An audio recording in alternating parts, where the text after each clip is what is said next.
Assalamu alaikum wa rahmatullahi wa barakatuh, my dear brothers, sisters, viewers, friends of Ikra TV. Welcome to another edition of Real Talk. I'm your host Iqbal Bhana. As I keep saying to you every week, I come intruding into your properties, into your homes, but in the process I try and bring to you people of interest, people of knowledge, people who can share some thoughts with us around some of the issues that affect us on a day-to-day basis. And we're all affected by all sorts of things. And on my program, we've talked about all areas of human life. We've spoken about the COVID, we've spoken about under-education, spoken about Islamophobia, we've spoken about hate, etc., etc. So, and over the last few weeks, except for the last 2 weeks, prior to that, since the incident on the 7th of October, when Hamas attacked Israel, and they took lots of prisoners and killed lots of people, and we've already condemned them on every program we talked about. But the subsequent events that have taken place, which has shocked the world, throughout the world, every human being who has a decent soul in them has been shocked by the indiscriminate bombings and the killings and the murder that is taking place in Gaza. At one stage, people in the north of Gaza were told to move to the south because that's going to be safe, and they'll be safe there. And as soon as people started to move south, they started bombing the south as well. And we know what's been happening over the last few weeks, the 7-8 weeks. Thousands of people have died. At the moment, the estimate is over 17,000. That is the ones who are accounted for, but we know for a fact from people down there in the area that there are many, many more who are lying beneath the rubble who haven't been found yet. Thousands have been injured, and hundreds are destitute, looking for family and friends. Whole families have been destroyed. I mean, I was at an event on Saturday where we heard some tragic stories about 10, 15 people of the same family who've been killed, and the only person who's been left behind is a young child who has nobody now to look after them. We'll be talking about this, the activism that is going on in this country at the moment and throughout the world, to try and persuade our leaders to look at this issue as a human crisis and as a genocide, and to try and stop this Holocaust that is taking place in front of our eyes.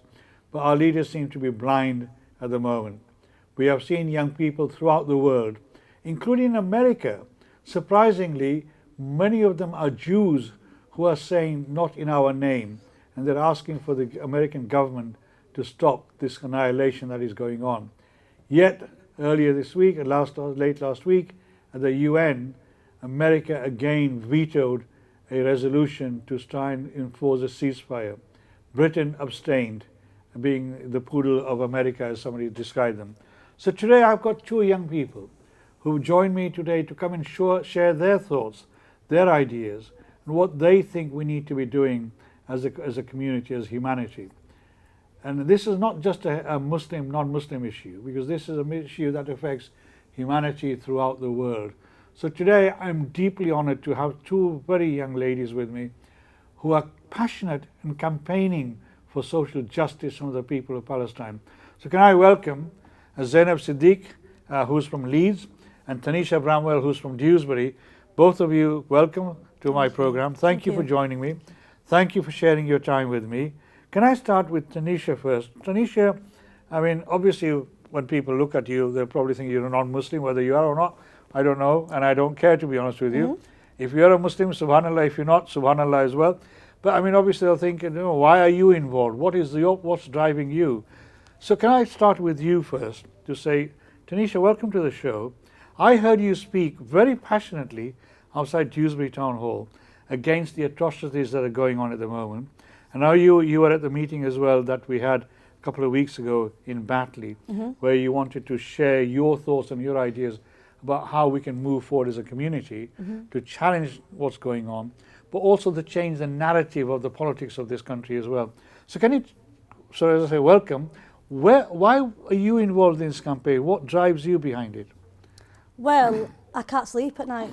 Right. If I'm honest, that's the bottom line. I can't sleep at night. When I witness what's going on, I'm up all night. I can't eat because of it, and even that is a luxury, considering what we're seeing. So the bare minimum I can do is use my small platform and raise awareness. The bare minimum is to educate myself and empower people around me and educate them. Excellent. Yeah. And that's the bare minimum I could do, so that's what I Do do. you feel that the Muslim community is galvanized on it, but the non-Muslim community, do you think that do you feel that there's a lot of misinformation, misconception in that community? Absolutely. An area like mine, Dewsbury, it's very diverse. That's the best thing about our communities, is the diversity that sits within it.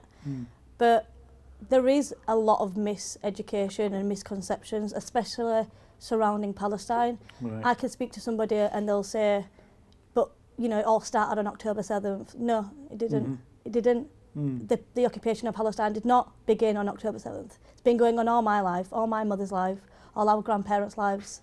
So there's a huge miseducation around it. And yeah, we have to talk about what happened on October 7th, and we must condemn what Hamas did, and we do.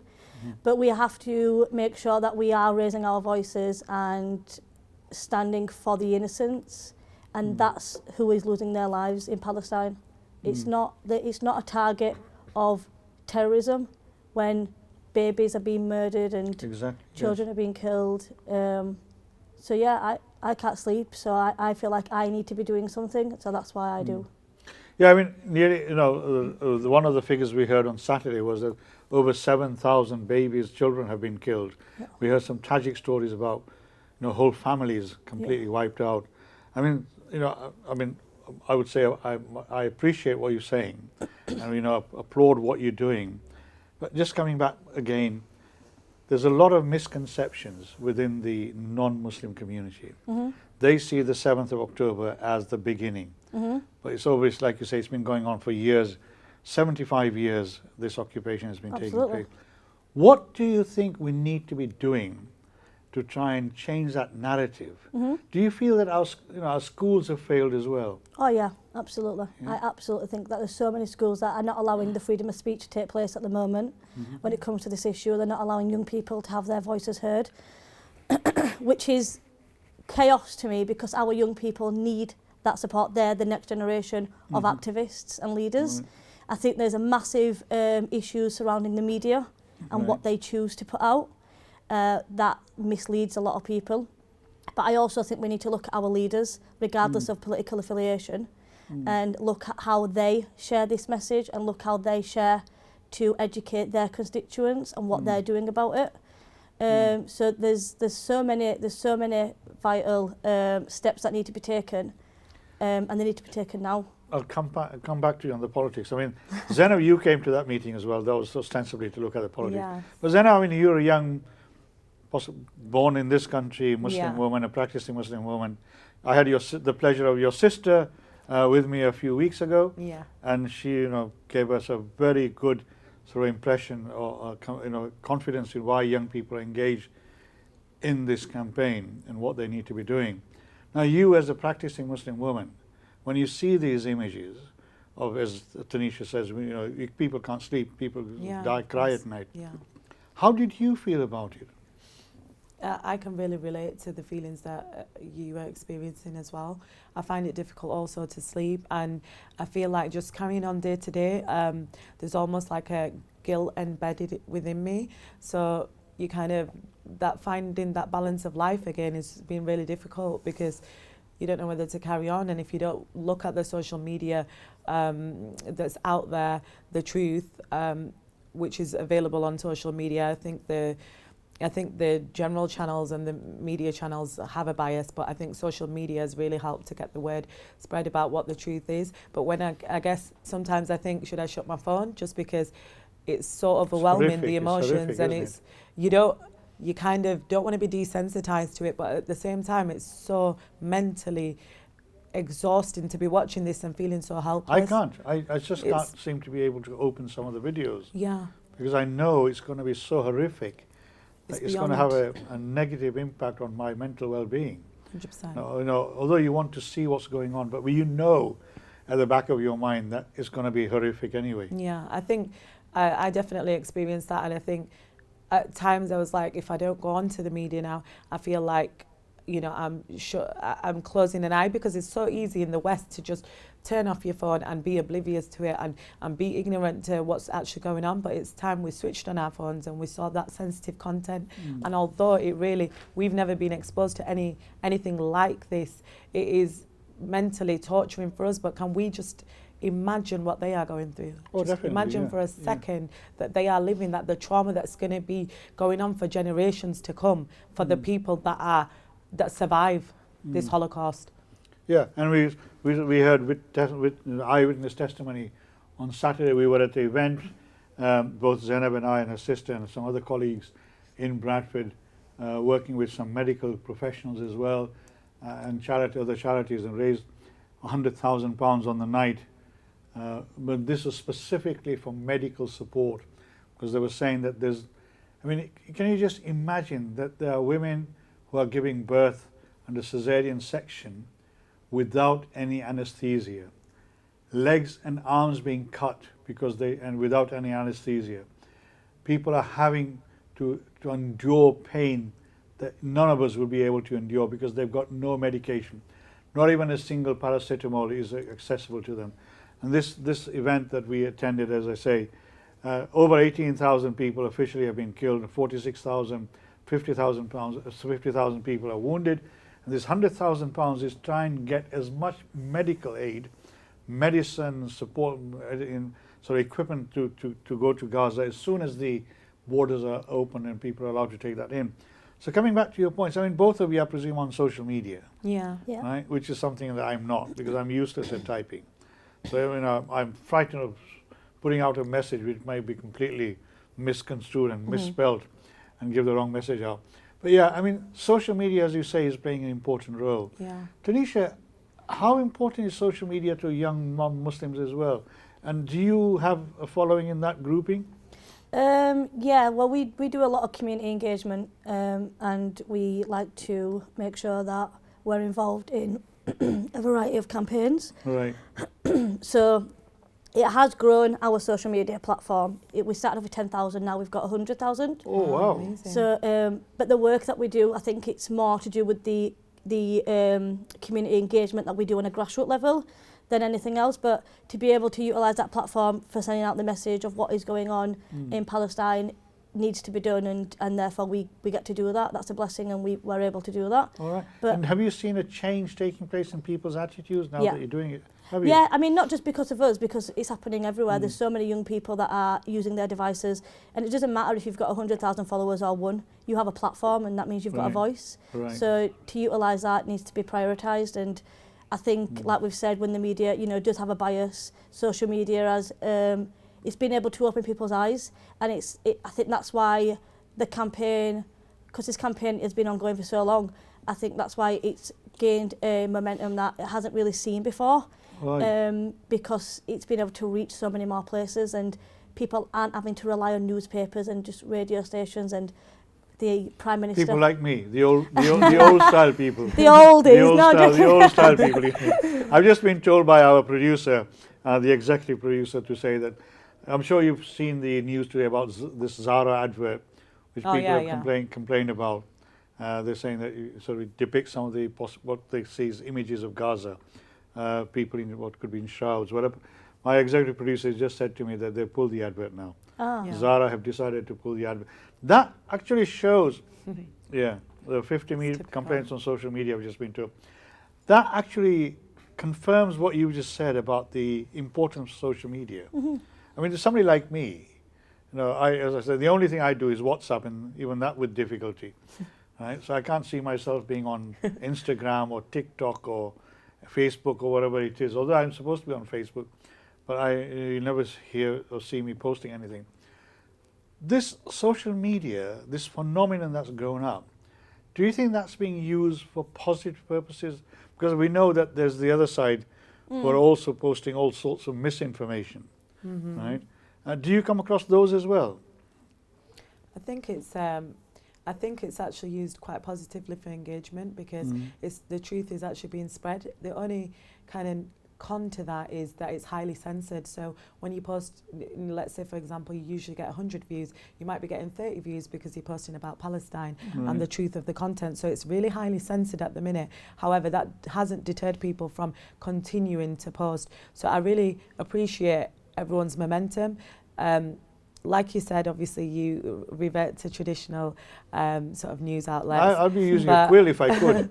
But it's important that the younger generation engage, and I think it's really inspired the younger generation to actually get involved in activism because the truth is out there. They know their voices can be heard, and like Tanisha said, if it's one person that you're reaching out to, or whether it's 100,000, the fact that your voice is advocating for the right, for justice and for a humanitarian cause, because I just want to say, I mean, you know, there's no difference in Tanisha's passion towards this cause and my passion towards this cause, because it's innocent civilians. And the commonality between you is the humanitarianism. Is the humanitarian, and we can identify as humanitarians. Yeah. So I am inspired by my faith, but I'm a humanitarian, and I would have that same passion for any person of any colour, and I think that's really important. That's what unites us all, and we should show solidarity. Now I keep saying sometimes to my viewers, as parents, please be careful where your children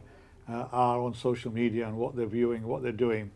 But what I would strongly advocate now, I mean, listening to these two young ladies, and I've heard this from others as well, that social media is playing a very important role in actually telling the truth out there. As Tanisha says, you know, this is one time where social media can be a huge benefit. So I would urge you to ask your children to go on social media, look at the sites that are actually genuine sites, which are run by people who have a human angle to this, not a political angle to this, because then you will see what the reality is out there. So, I mean, coming back, I mean, we saw that Zara has pulled this out and others were doing so as well. You talked about the media, Tanisha. Do you feel that media is biased on this particular issue? Yes. Yeah. Bottom line, yes, I absolutely do. Yeah, like I feel like.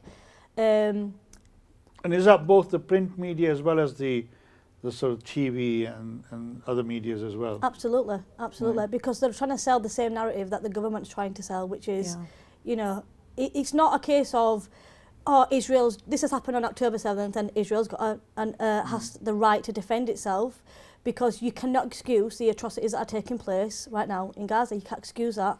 And the 75 years, as you said, of the 75 years of occupation that's taken place and murder and abuse that, like I said, it's been going on all our lives and generations before us. So, yeah, bottom line, I absolutely do think that the media is biased. I mean, obviously for a young person, like you, I mean, I was involved in the South African anti-apartheid campaign for many, many years. And as my viewers will be sick and tired of hearing this, one of my claim to fame is that I had the wonderful opportunity of meeting Nelson Mandela on 3 occasions, on 2 of them on a one-to-one basic level. Now, what does your background, I mean, you must have a background where your family comes from a family that fights for social justice.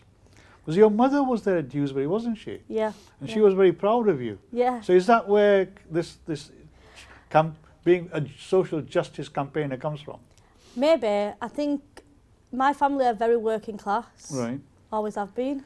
So I've had to see them fight through life to get to where we are now. Right. And I'm very thankful that I've always had a lot of strong women in my life. Right. Who have always been very vocal, who have always fought for, what they believe in. And when they were told that they can't do something, or we can't do this, we can't do that, or we just don't have the means to do it, they found a way. So maybe, but I think my turning point was my nieces and nephews being born, because they're like my everything, they are. So I want to make sure that they know that A, they can do anything they want, but B, we're trying to create something better, a better so that world. when they grow up, they don't have to fight for what we're fighting for. Right. And I think what makes me so upset about this issue is we're taught in history about, things that happened in the past, and I feel like we are allowing ourselves to be on the wrong side of history again, the country, like politically. And when we saw the UN vote, the US vote the way that they did. And it's just not good enough. It's just not good enough. So, yeah, I feel like that's where it what comes would you from. say to young people? What can they do? And I'll come back to you on that as well. Obviously, there is a lot of strong feeling around this issue. And I know, at Dewsbury you mentioned this, and I think you mentioned it as well, Zainab, that we may not be in political power at the moment. And you talked about our politicians, the narrative that they've been pushing out. I know there's a lot of issues around our local councillors, our members of parliament. Yeah. Which side of the fence are they sitting on? We had at the meeting at Al Hikmah Centre the other day, the leader of Burnley Council, who the whole group resigned, and now they're running the council. How would you galvanize young people? I mean, my fear is that by the time the general election comes, some of this will be forgotten. My community is so infantile at times. I'm sorry if you don't like the word, that when the time comes, they'll forget everything. What can, in your opinion, you've obviously been campaigning, and it shows that you've been involved in this for a long time. You're still doing it with a food bank, serving those who are the most vulnerable in our community. What do we need to do to try and make sure that young people continue with this campaign, and don't lose track of it as we move forward? That's a good question. I feel like we need to be engaging, even politically, any political group. But as a community, we need to be engaging with young people. In any community, there will be grassroots organisations that are engaging with young people, and it's about setting up partnerships with them and utilising those relationships that they have. And it all starts with education and empowerment.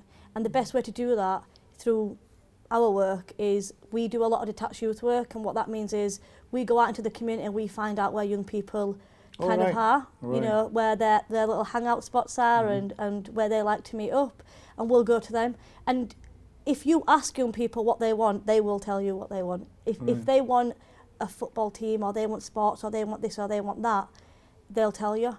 And although it just seems like somewhere to hang out to play football for an hour, it's not. It's somewhere we can then build up a stable relationship and focus on that education, that empowerment, and that's where it starts. Right. And you do a lot of community empowerment work, I believe. Yeah, we're involved heavily in community and youth work. Right. Okay, excellent. I mean, I hope so far what you've heard from these two young ladies will be inspiring you as well. Certainly it's inspiring to me. So nearly cutting me halfway to joining social media. But my fear is that if I do, I'll make so many mistakes. If I say, Assalamu alaikum, somebody will interpret it as something different. But I hope you found it interesting. I hope you found it useful. As I keep saying to you, we're going for a break. Go and make yourself a nice cup of tea, coffee, or a cup of faluda. It might be a bit too cold to have faluda at this moment in time. We'll be back with you very soon. If you want to ring in and share your thoughts, 01274 214 299 is our phone number. It'll be coming up on your screen all the time. And we'll carry on with this conversation when we come back to you. And I'll be asking both Zainab and Tanisha, where do we go from here? What are the next steps that we collectively, whether you're Muslim or non-Muslim, whether you're young or old, we can do? Take care. Assalamu alaikum wa rahmatullahi wa barakatuh. May Allah be with you. Inshallah, I'll see you soon at the back of this advert. Take care. See you soon.